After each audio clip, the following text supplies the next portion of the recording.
Olá turma, tudo bom com vocês? Aqui é o professor Alexander de Pesquisa Operacional 2 e agora na aula 3 a gente vai abordar um pouco sobre teoria de filas, que é o capítulo 15 do livro do Tahar. A parte que vocês vão precisar ler é da página 247 a 255. Lembrando sempre em focar nas definições do livro e nos exercícios resolvidos, tá bom? Aqui esse material é o que eu publiquei lá na plataforma, mostrando exatamente o que eu quero que vocês estudem para se preparar para beleza? É o capítulo 15 que fala sobre sistemas de filas, e a partir dos conceitos desse livro a gente vai tentar entender um pouco o básico dessa matemática que é tão importante para a pesquisa operacional. O conselho que eu dou para vocês é que vocês sempre leiam o livro antes de assistir a videoaula, ou então vão lendo em paralelo, porque aqui eu só vou levantar alguns pontos, né? Eu não vou explicar tudo que está no livro, eu vou só levantar alguns detalhes, mais para esclarecer caso vocês tenham dúvidas, beleza? E aí, né, a primeira pergunta que o livro faz é justamente por que estudar filas, né? E existem N aplicações sobre teoria de filas em muitas partes da engenharia, não só da engenharia de produção. Em diversos sistemas a gente pode ter fila no banco, no supermercado, a gente pode ter fila de equipamentos numa manutenção, ou então fila de caminhões ou de navios num porto para carga ou descarga. Então existem diversas aplicações sobre que ocorre a presença de filas, e por esse motivo vale a pena a gente ter uma matemática, um modelo matemático para poder ajudar a gente a organizar e tomar decisões sobre o que é melhor em relação à gestão da fila. E aí aqui, seguindo direto aqui para esse primeiro exemplo do livro, ele mostra a seguinte situação. Imagina que a gente tem um determinado tempo de espera nesse restaurante, associado ao número de caixas. Então imagina que o cliente está lá na fila, vamos supor, para pagar no restaurante, ou para comprar, fazer o pedido, não importa.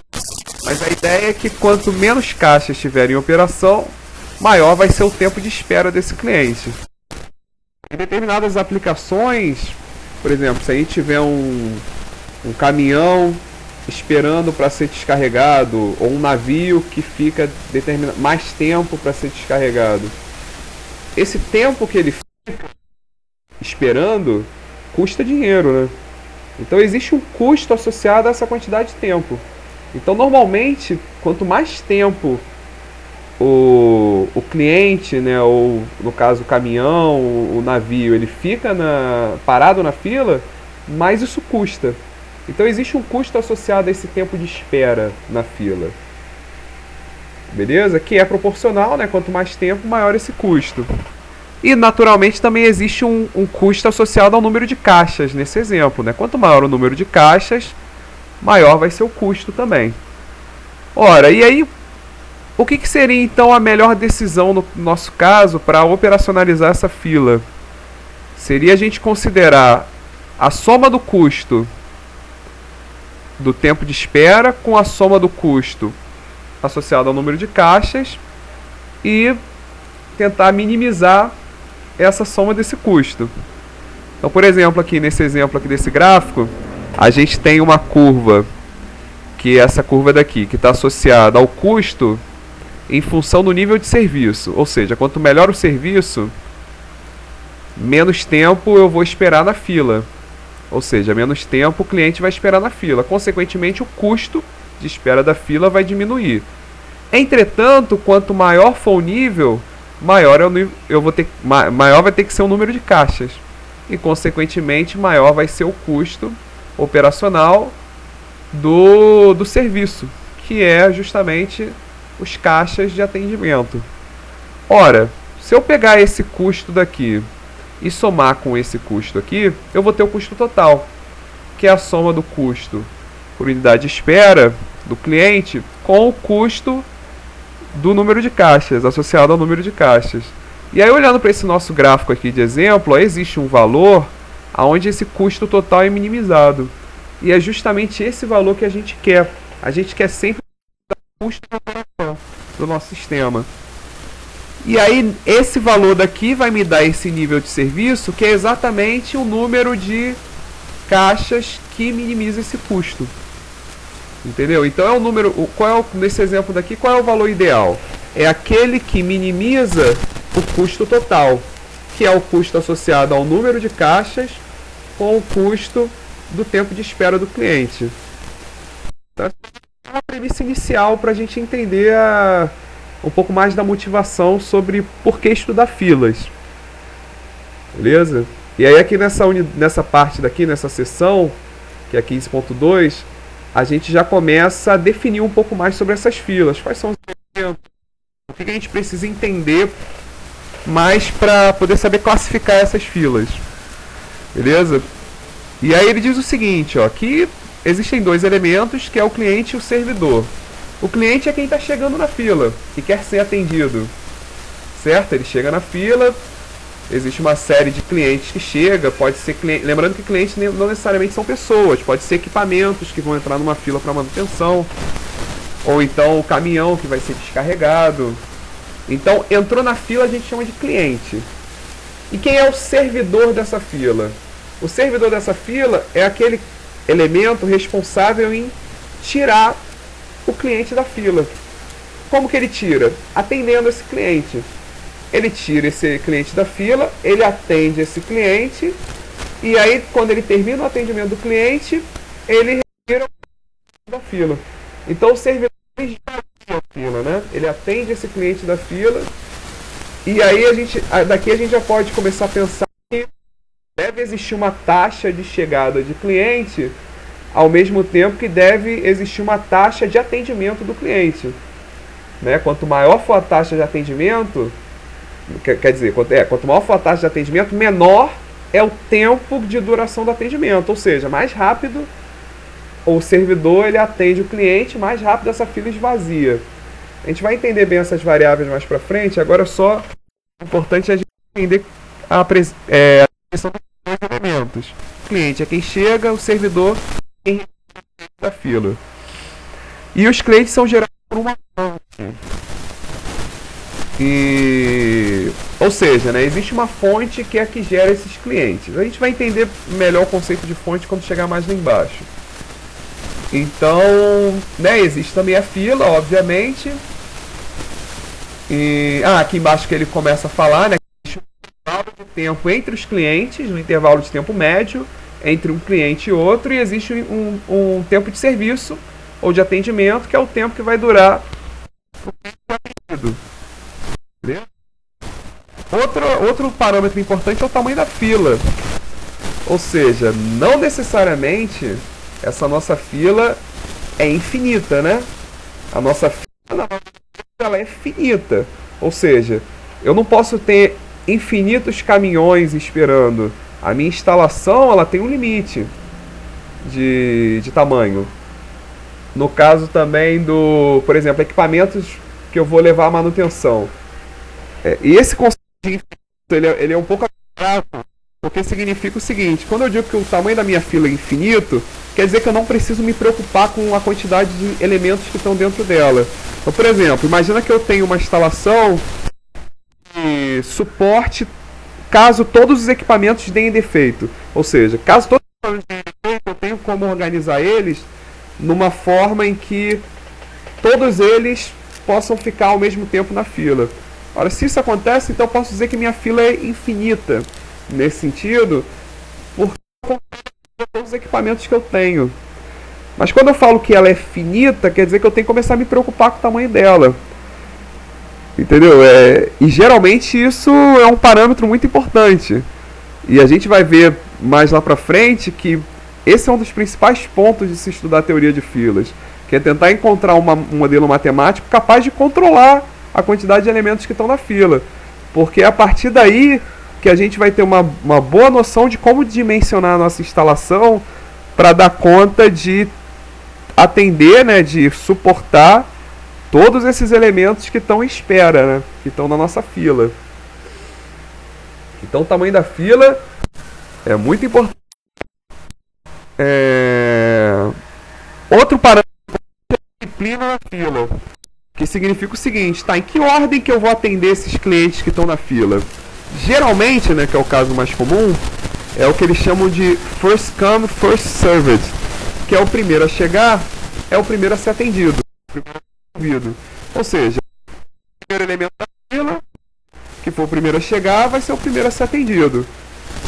Mas não necessariamente isso acontece sempre desse jeito. Ó. Por exemplo, a gente pode ter uma outra disciplina chamada de LCFS, que é o Last Come, First Served. Ou seja, o último a chegar é o primeiro a ser atendido nessa fila. E um exemplo disso é o sistema operacional do computador.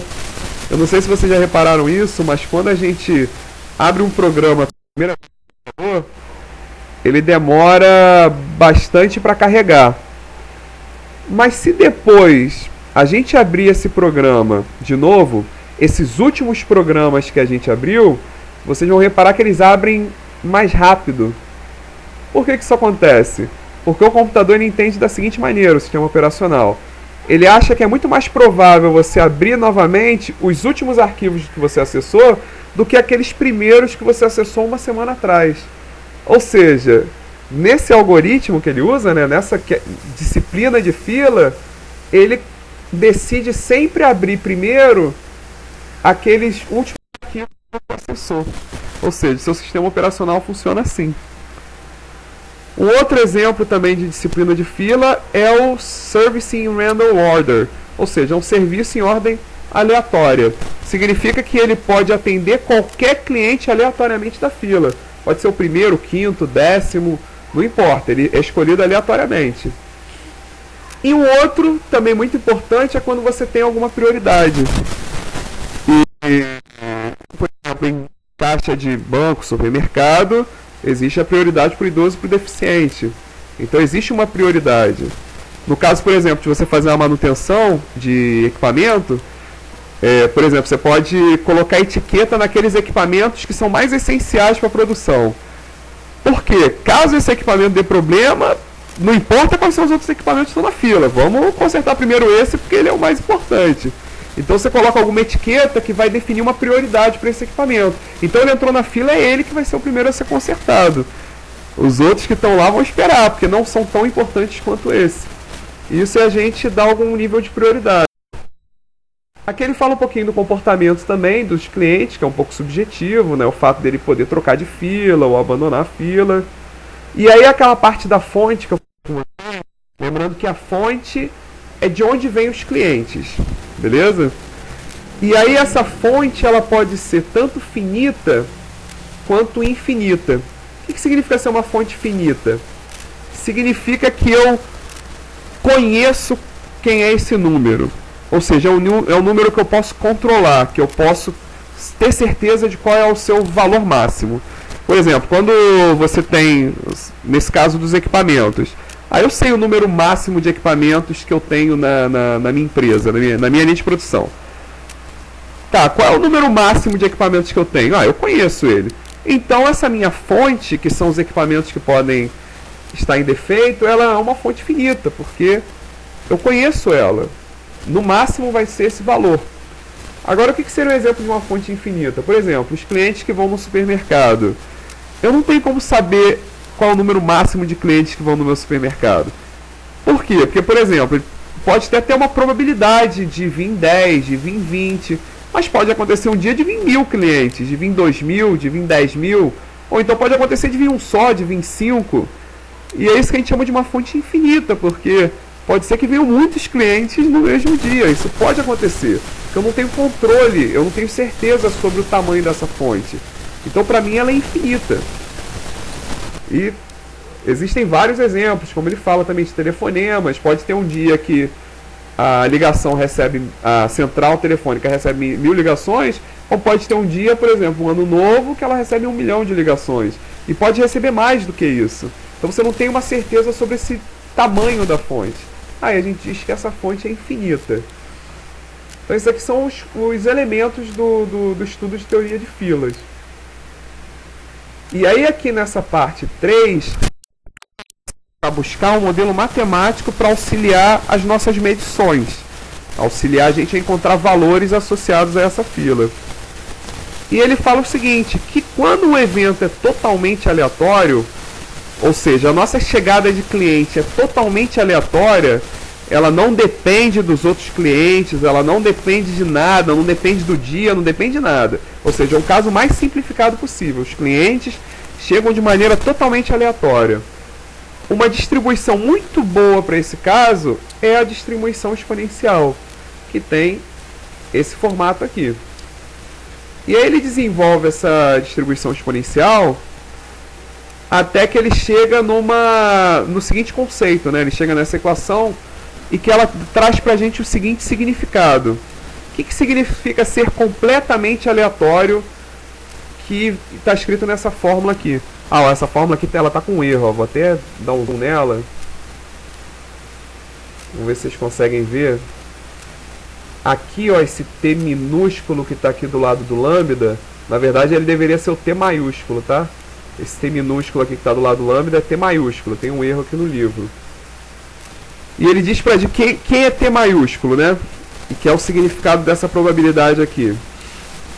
É a probabilidade, qual é a probabilidade do tempo, olha, do tempo de chegada do meu próximo cliente ser menor do que esse tempo T maiúsculo, que é um tempo que eu vou jogar aqui nessa fórmula, que vai depender desse lambda aqui, que é justamente a taxa de chegada de cliente.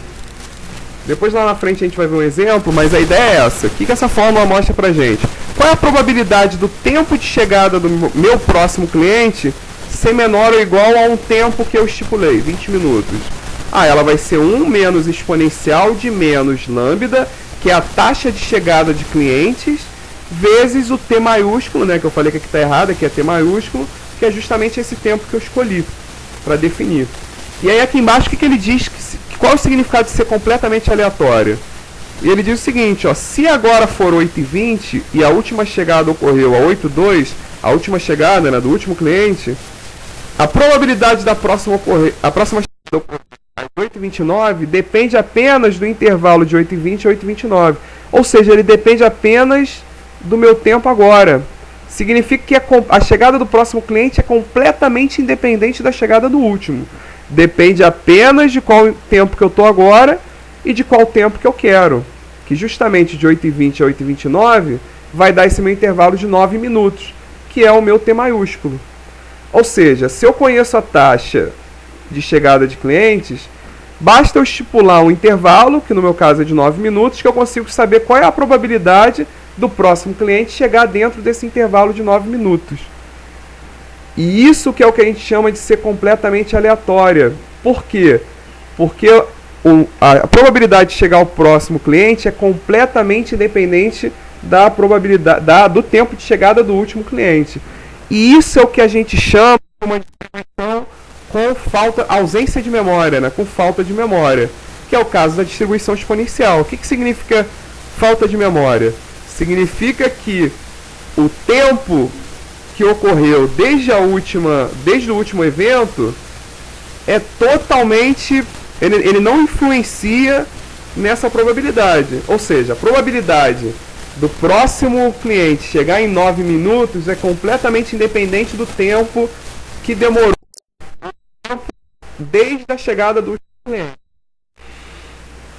Beleza? E aqui ele dá um exemplo, ó, ele fala que uma máquina sempre... Aí ele fala da máquina, ele fala que a falha ocorre em média a cada 5 horas, ou seja, a gente tem o nosso tempo, que é de 5 horas. Se a falha ocorre nesse tempo, então a taxa é 1 sobre isso. É sempre assim, né? Se o intervalo de tempo é de 5 em 5 horas, então a taxa vai ser 1 sobre 5. Significa que a gente tem uma falha, 0,2 falhas a cada hora. Se a gente fizer isso vezes 5, vai dar uma falha a cada 5 horas, que é justamente o que ele fala aqui. Então se a gente dividir 1 por 5, a gente vai achar a taxa de falha por hora. E aí jogando naquela fórmula da probabilidade, a gente tem que vai dar 1 menos E elevado a menos 0,2. lambda. E aí, o que ele pergunta? Se agora for 8h20, qual é a probabilidade de ocorrer uma falha até 8h30? Não é isso? Ou seja, nesse período de 10 minutos. Como esse 0,2 está em hora, ele pega o 10 minutos e divide por 60 para passar para a hora também. E aí, fazendo essa conta, a gente chega a qual é a probabilidade de ter uma falha nos próximos 10 minutos. E aqui ó, um aluno me alertou e eu conferi esse número daqui, esse resultado que está aqui do livro está incorreto. Na verdade, o resultado correto é 0,03278. E eu acho que é interessante vocês conferirem isso. E leiam também esse outro exercício aqui, ó, e confiram também esse resultado que também está incorreto. E essa aqui eu vou deixar para vocês descobrirem qual é o resultado correto aqui. Tá bom, galera? Então, com isso a gente tem uma noção de como que a distribuição exponencial, que é esse nosso caso mais simples, ela pode nos dar essa probabilidade de ocorrência de chegada do próximo cliente, baseada na taxa com que esses clientes chegam, certo? E aí aqui ele começa a analisar o seguinte, tá, vamos considerar agora dois casos, nascimento puro e morte puro, que é para poder definir a relação da distribuição exponencial com a distribuição de Poisson. Então eu acho que vale a pena vocês darem uma lida nesses tópicos também, que é justamente para vocês entenderem a matemática que chega à seguinte conclusão, que é essa conclusão que está aqui embaixo. Se o tempo entre chegadas segue uma distribuição exponencial com média 1 sobre lambda, ou seja, se a taxa com que chegam esses clientes é igual a lambda, então o número de chegadas de clientes dentro desse intervalo de tempo vai seguir uma distribuição de Poisson. Então essa que é a ideia. Enquanto a distribuição exponencial ela nos dá essa relação estatística da taxa de chegada de clientes, a distribuição de Poisson ela nos diz, em média, quantos clientes que chegam dentro daquele intervalo. Então elas são duas ferramentas complementares para essa análise do comprimento da fila. E isso que é interessante, né? Se a gente sabe quantos clientes que chegam naquele intervalo, quando a gente começar a generalizar esse conceito, a gente vai conseguir medir a probabilidade de ter uma certa quantidade de clientes na fila. Lembrando que entender quantos clientes tem na fila é entender como dimensionar essa fila para suportar a quantidade de clientes. Beleza? Então deem uma lida aqui, deem uma lida nesse exercício resolvido. Confiram essas contas, né? Porque pode acontecer de ter um erro no livro. Então tentem fazer e para poder também reforçar o conceito dessa parte da matéria. Aqui ele fala também sobre o modelo de morte puro, vale a pena vocês também darem uma lida nessa parte. E aí a gente entra agora nessa parte que é uma das partes mais importantes dessa unidade, que é o modelo generalizado da fila de Poisson. E aí a gente já considera tanto os dois conceitos, né? Tanto o de nascimento puro quanto o de morte puro, que é o caso geral, onde está sempre chegando clientes e saindo clientes da nossa fila. E o primeiro aspecto importante que ele fala é essa questão do estado de equilíbrio. E eu não sei se vocês lembram dessa palavra estado de equilíbrio lá quando vocês estudaram cadeia de Markov. É o mesmo, tá, galera? É o mesmo conceito de estado de equilíbrio, matematicamente é a mesma coisa. A longo prazo, depois de várias transições, ou seja, vários saídas de cliente, chegada de cliente, saída de cliente, chegada de cliente, ela tende a um estado de equilíbrio onde a quantidade de cliente, as taxas de saída e de chegada, elas são mais ou menos previsíveis. Elas tendem a um valor que fica mais ou menos constante. Da mesma maneira como acontece lá nas cadeias de Markov. E existe também, né, toda vez que a gente fala sobre essa questão do estado de equilíbrio, existem sempre dois estados, né? Existe em primeiro lugar o estado transiente, que é aquele em que, ok, né, o sistema tá começando agora, tá no estado inicial, né? Estamos iniciando o sistema agora, acabou de abrir as portas do supermercado. O que vai acontecer? No momento ele vai estar com 0 clientes e de poucos minutos ele vai se encher de cliente. Mas aí com os atendentes vai começar a diminuir, aumentar, diminuir, aumentar, e depois de um tempo entra no estado de equilíbrio. Ou seja, esse estado inicial é o que a gente chama de estado transiente, que é o momento desde quando você começa o sistema, né, ele inicializa, até o momento que ele chega no estado de equilíbrio. Todo esse intervalo de tempo é o que a gente chama de transiente. E a partir do momento que ele chega no estado de equilíbrio, ele fica preso ali no estado de equilíbrio. Beleza? E aí agora vocês vão entender por que eu pedi para vocês estudarem primeiro cadeia de Markov. Porque a forma como a gente modela a teoria de filas é usando também diagrama de transição. E a gente vai ver aqui na frente que uma distribuição de Poisson é uma cadeia de Markov. Por isso então vocês estudaram cadeia de Markov antes, para vocês poderem visualizar com um pouquinho mais de entendimento a teoria de filas. E aí a definição é a seguinte, para a gente conseguir conceituar bem esse caso geral da teoria de filas. Que ele diz o seguinte, ó, N, vamos considerar N o número de clientes no sistema, que considera tanto os que estão em espera na fila, quanto os que estão sendo atendidos naquele momento. Então N é o número de clientes total do sistema. Lambda N é a taxa de chegada do cliente, dado que eu tenho N clientes. Significa o seguinte, ó, se eu tenho 0 clientes, a minha taxa de chegada é lambda 0. Se eu tenho 1 cliente, a minha taxa de chegada é lambda 1. Ou seja, não necessariamente a minha taxa de clientes é igual. Ela depende da quantidade de clientes que eu tenho no instante atual. Beleza? Qual é o estado atual? A partir desse estado atual, se eu, por exemplo, eu tenho um cliente, a minha taxa vai ser esse lambda 1, de chegada de cliente. E o que significa chegar a um cliente? Significa que eu fui do estado 1 para o estado 2, ou seja, eu fui de um cliente para 2 clientes. E o MN é justamente o oposto, é a taxa de partida. Ou seja, o cliente terminou de ser atendido, ele sai do sistema. E aí toda vez que ele ocorre, por exemplo, se eu estou com um cliente, se acontecer um Mi1, essa taxa Mi1 aqui, ela vai me dizer exatamente a taxa com que o meu cliente vai de 1 para 0. E vamos chamar de PN a probabilidade de estado de equilíbrio, ou seja, eu estou na situação de estado de equilíbrio, qual é a probabilidade de eu ter N clientes no meu sistema? Beleza? Então essas são as variáveis, são os parâmetros, né? As variáveis, os parâmetros do nosso sistema de fila. E isso daqui é a forma como a gente modela usando o diagrama de transição, como a gente fez lá na cadeia de Markov. Beleza? E aí, aqui entra as primeiras, né? Essas duas equações aqui também são muito importantes. Que elas dizem pra gente o seguinte, tá, qual é a taxa de fluxo esperada de entrada no estado N? Ou seja, quais são as formas de eu entrar no estado N? Então, por exemplo, vamos supor que eu esteja no estado 1. Quais são as duas maneiras de eu entrar no estado 1? Eu estar no estado 0 e chegar um cliente, ou então eu estar no estado 2 e partir um cliente. São as duas formas. Como que eu posso escrever isso aqui matematicamente que fica da maneira correta?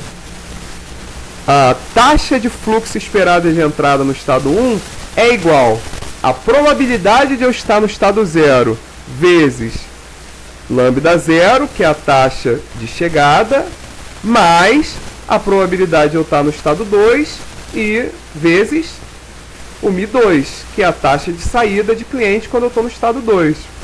De maneira geral, se eu estiver no estado N, vai ser a probabilidade de eu estar no estado N menos 1 vezes lambda N menos 1, mais a probabilidade de eu estar no estado N mais 1 vezes Mi de N mais 1, que é exatamente o que está escrito aqui, ó. E agora, qual é a taxa de fluxo esperada de saída do estado N? Ou seja, imagina que eu estou no estado 1, quais são as possibilidades de eu sair do estado 1? Bem, é eu estar no estado 1, né, e chegar um cliente, ou seja, a taxa lambda 1, ou então eu estar no estado 1 e sair um cliente, que aí eu vou para o estado 0, Mi1.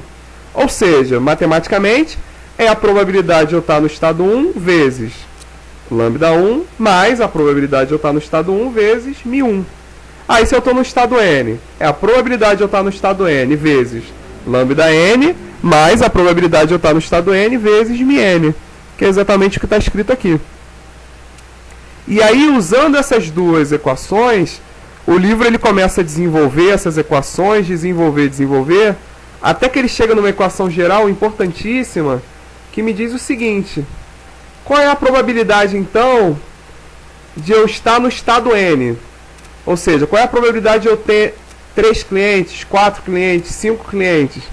Ela é um valor que depende unicamente da minha probabilidade de eu ter 0 clientes, da minha fila estar vazia, e esses valores é uma multiplicação, é um produto das taxas de chegada de cliente dividido pelas taxas de saída.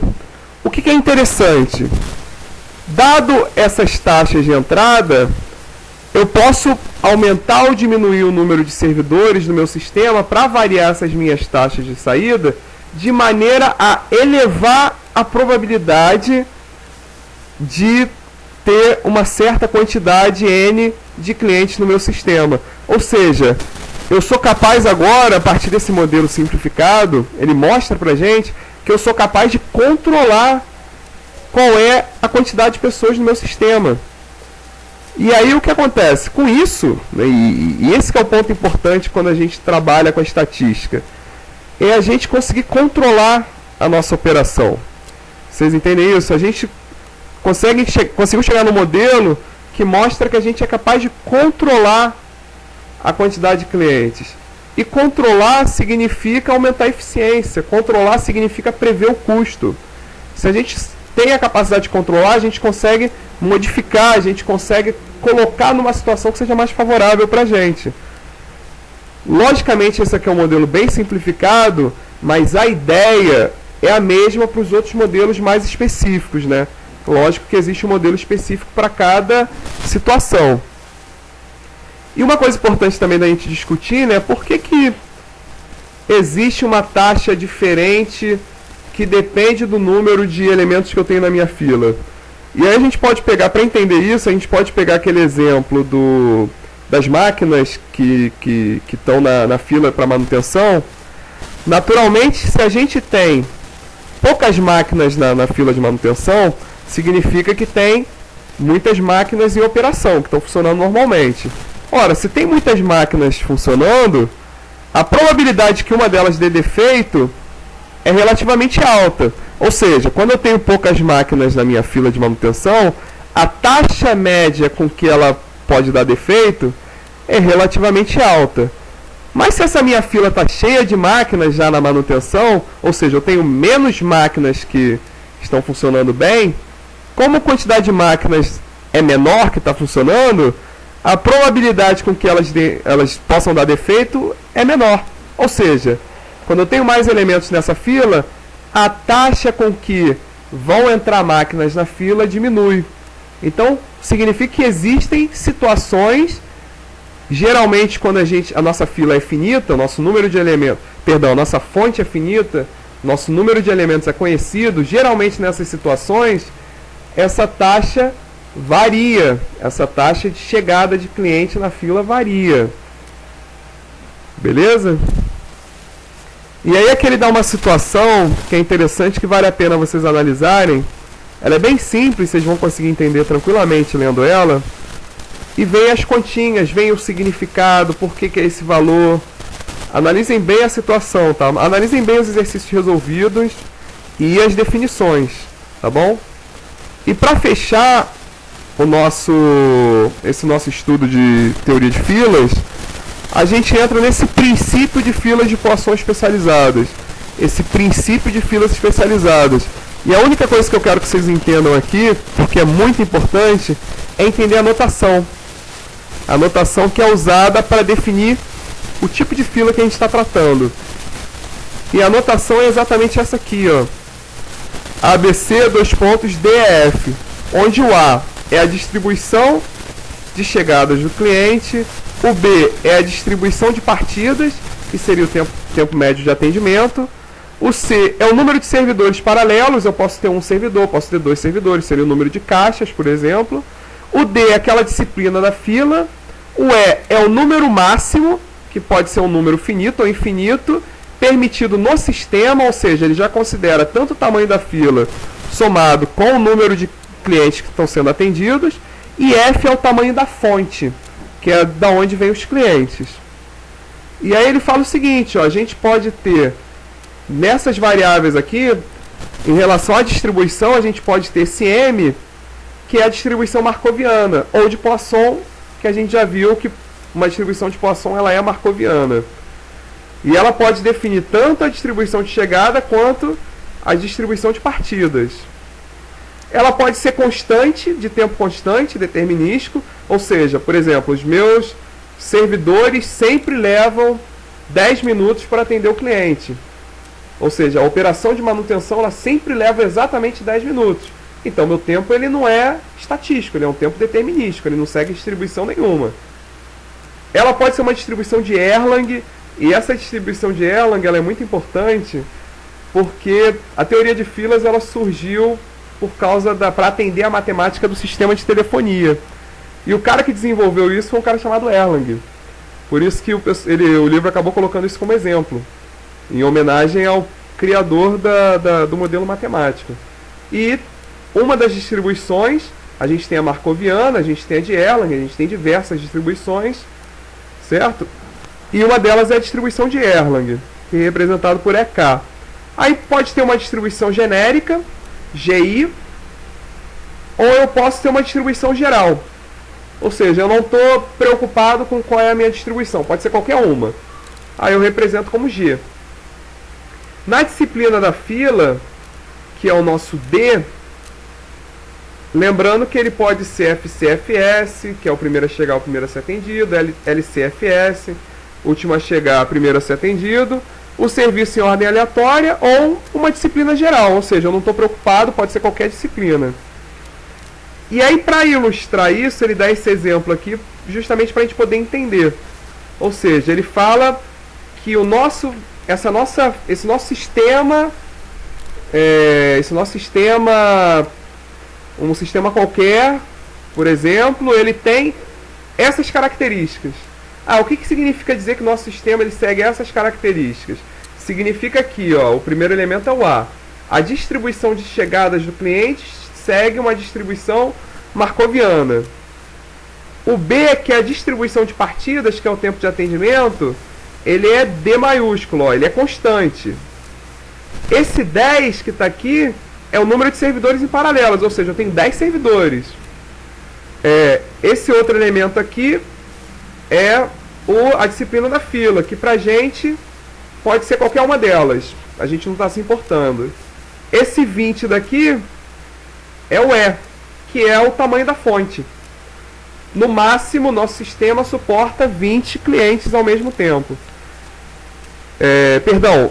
Isso aqui é o número o tamanho do sistema, que é o número máximo da fila junto com o número de pessoas que está sendo atendida.